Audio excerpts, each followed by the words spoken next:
నమస్తే. మనం మొదటి అధ్యాయం పూర్తి తీసుకున్నాం కదా. ఇప్పుడు రెండవ అధ్యాయం శ్రీమద్ భగవద్గీత రెండో చాప్టర్.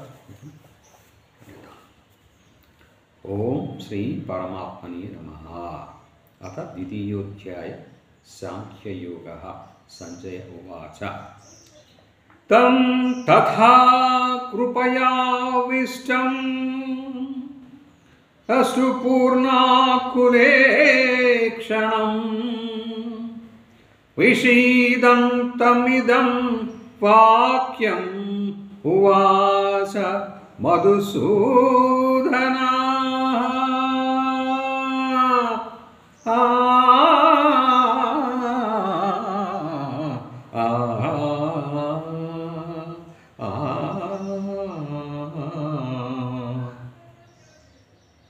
సంజయుడు పలికెను.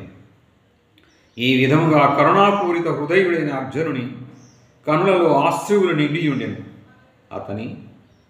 అవి అతని వ్యాకుల పాటును శోకమును తెలుపుచుండెను. అట్టి అర్జునుడితో శ్రీకృష్ణ భగవానుడు ఇట్లనెను. శ్రీ భగవాన్ ఉవాచ కుతస్త్వాకస్మళమిదం విషమే సముపస్థితం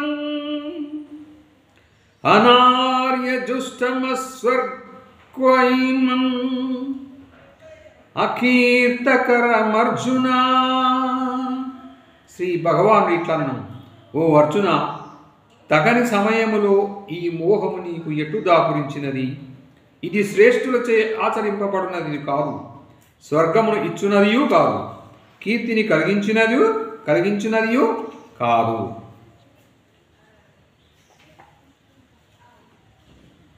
క్లైభ్యం మాస్మస్గమః పార్థ నైతత్యయుపపద్యతే క్షుద్రం హృదయ దౌర్బల్యం త్యక్త్యోత్తిష్ట పరం తపా.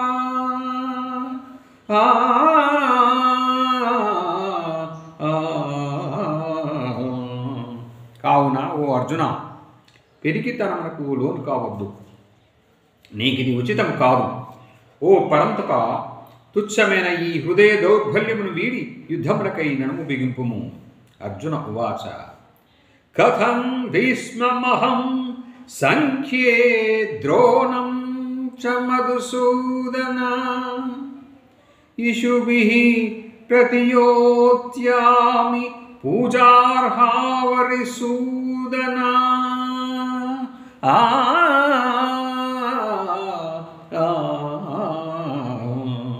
అర్జునుడు పలికెను. ఓ మధుసూదన, పూజ్యులైన భీష్మ పితామహుని ద్రోణాచార్యులను యుద్ధమున ఎదిరించి బాణములతో ఎట్లు పోరాడగలను? ఏలననా ఓ వరిసూదన, ఈ ఇరువురు నాకు పూజ్యులు. గురూణ హత్వా హి మహా